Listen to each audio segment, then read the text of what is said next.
Mga higala, kumusta? Napunta ni ato ang tulumanon panglantaw sa kagabion. Sorry jud kay mga igsoon, wala ta naka-live mga duha na kagabi ang miagi.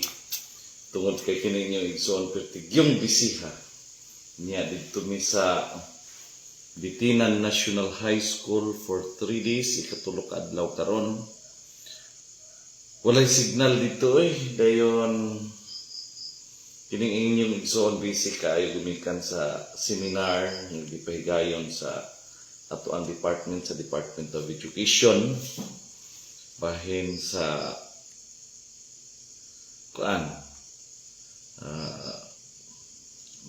kanang enhanced K-12 curriculum nagipahigayon niya nga ato ang district San Miguel District maoy nag-host sa tanang mga grade 2 teachers na seminar din sa District 2 sa Zamboanga del Sur. So kinyong igsoon usa sa mga members sa PMT or Program Management Team maong nabisi kaayo ta niya wala ta maka pahigayon o preparar sa ato ang mga topic nga atong hisgutanan ani ato ang panglantaw sa kagabihion. Karong gabi una mga igsoon atong ipadayon ng ato ang pagtuki bahin sa mga isyu na gipasangil sa ato ang First Lady. Nagkaanam nagikahayag mga kaigsoon nagkaanam nagikakwan pareha bitaw atong pulburon video sa una ni Presidente Marcos nga daghan yung nagtuo nga tinuod to pero sa kadugayan ning tumaw ra gyud ang kamatuoran. Karon hayag-hayag na nga ang ilaha ang mga akusasyon, mga pasangil bahin sa ato ang First Lady nagkaanam nagkahayag nga dili tinuod. Ing gabi una sa dili pa nato sugdan ang ato ang lantugi mahitungo sa ato ang topic this evening ato sang i-shout out ang ato ang mga likers sa ato ang paglantaw sa kagabion, Ate Maribel Alico Saison, Ate Ma'am Jovi Impalmado, ato ang Public School District Supervisor din sa San Miguel District.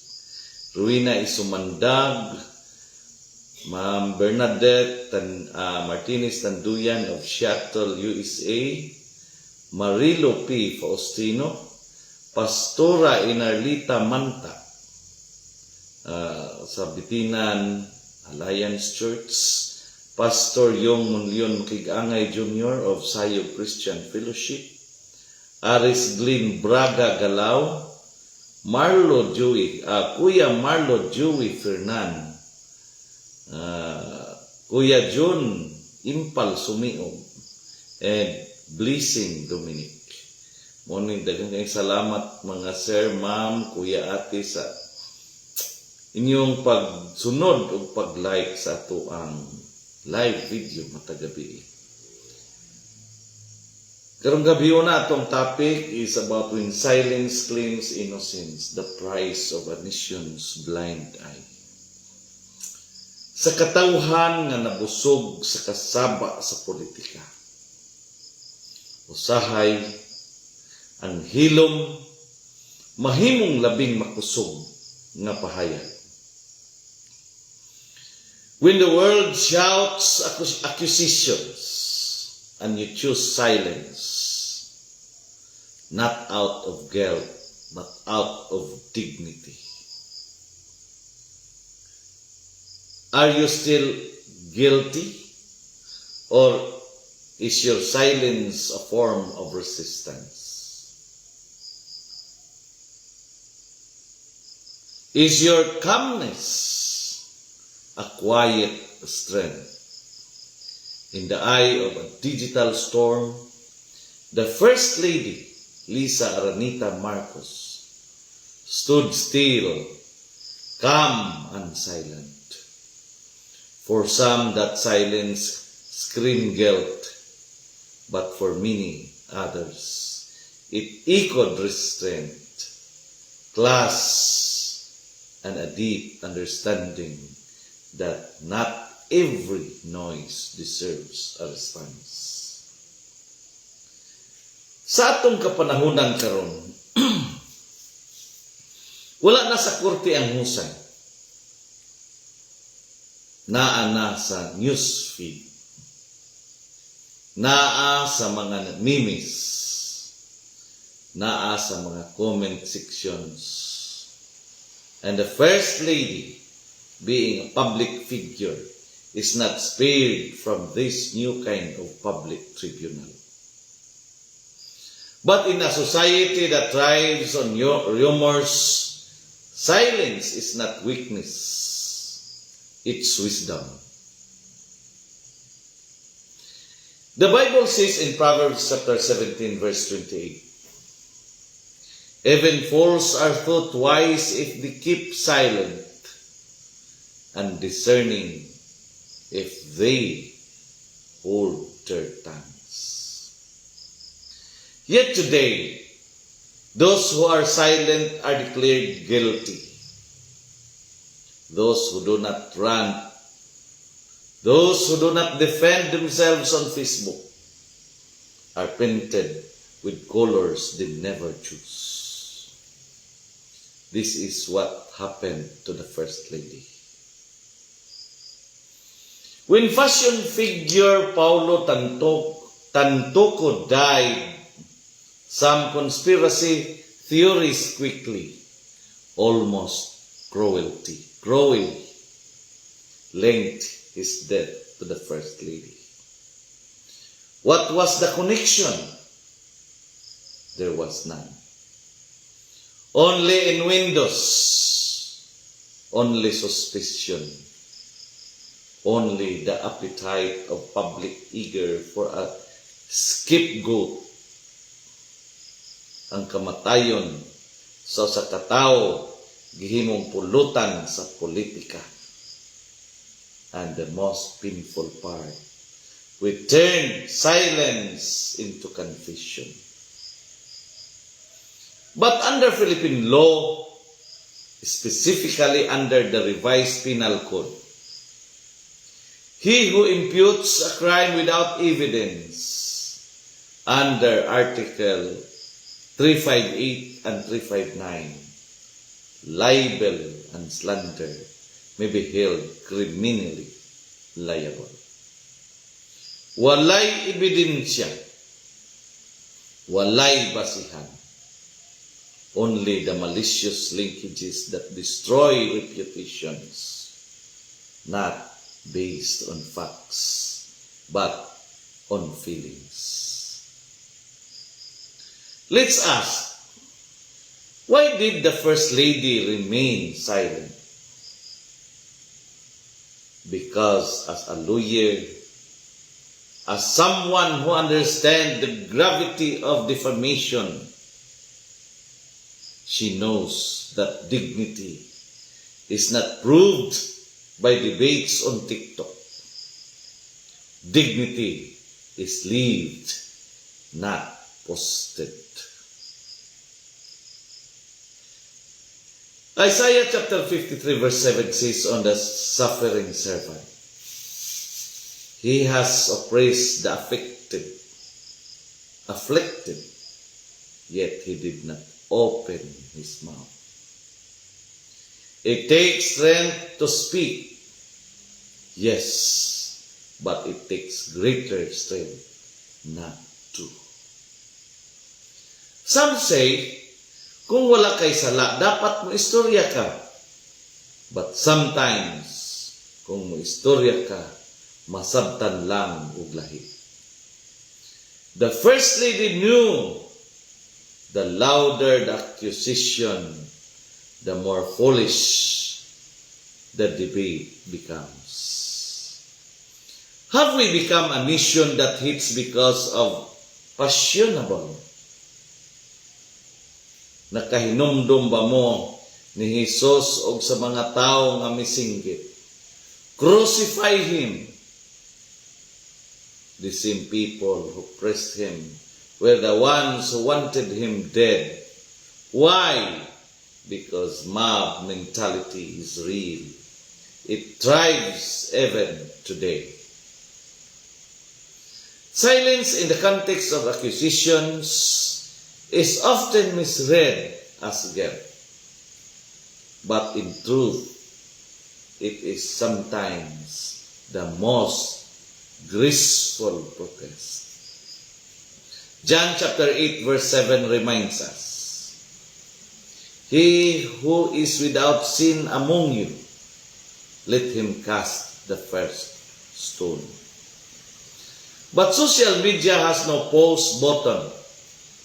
Walay pagpugong, walay fairness, walay legal process, just accusation.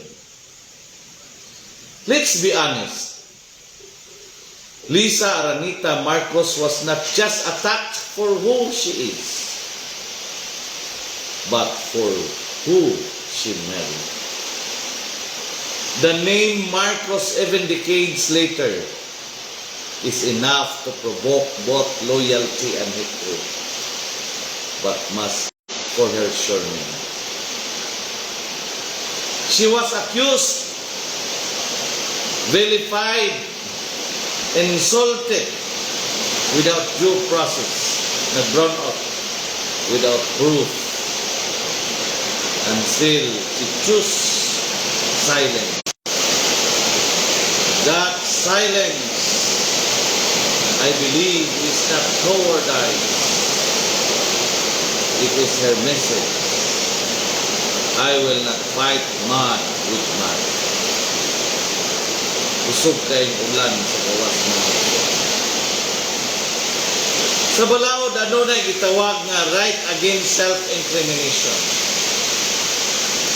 Even in court, a person cannot be forced to testify against himself. Article 3, Section 17 of the 1987 Constitution states, "No person shall be compelled to be witness against himself." If this is the right granted even to criminals, why do we take away that dignity from the First Lady? Just because she is silent, she is guilty? That is not justice. That is public prosecution.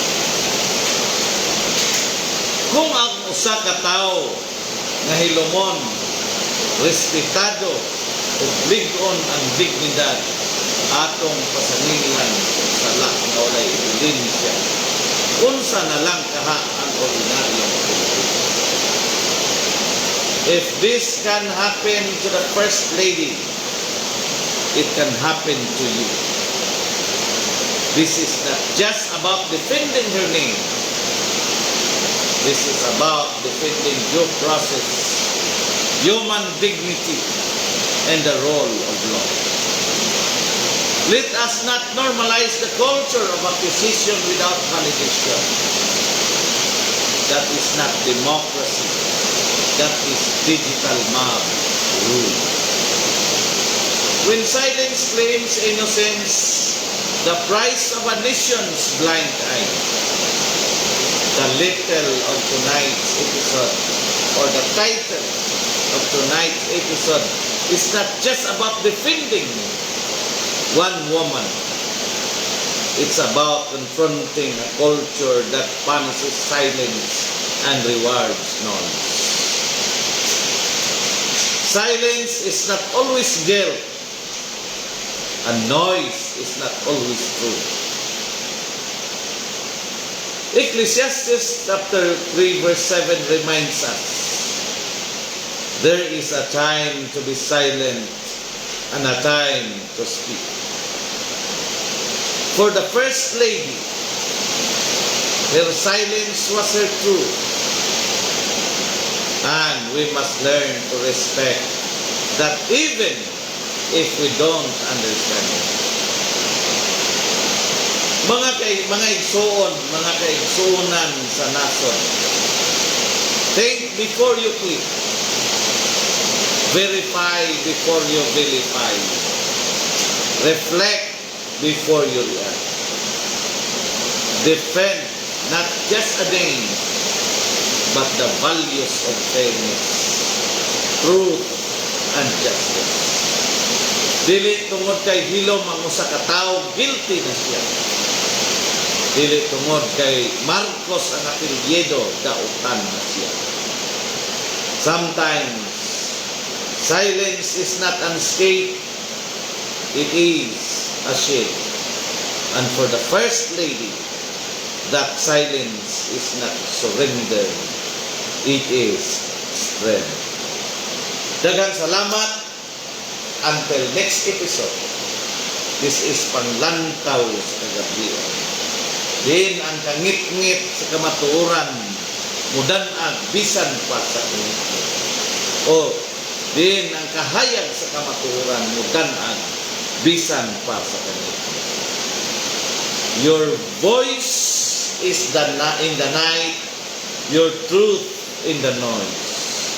Kini inyong higala ikso ng galagad sa Inias Labaw Tubigon, muingon sa atong pagpangandoy ug matarong nga kapilingban, ang kamatuoran gayud ang atong sugat. Ug sa kangit-ngit sa kasaysayan, ang tinud-anay nga pamunuan, ang labing hayag ng paglaom. Daghang salamat sa inyong pagtan-aw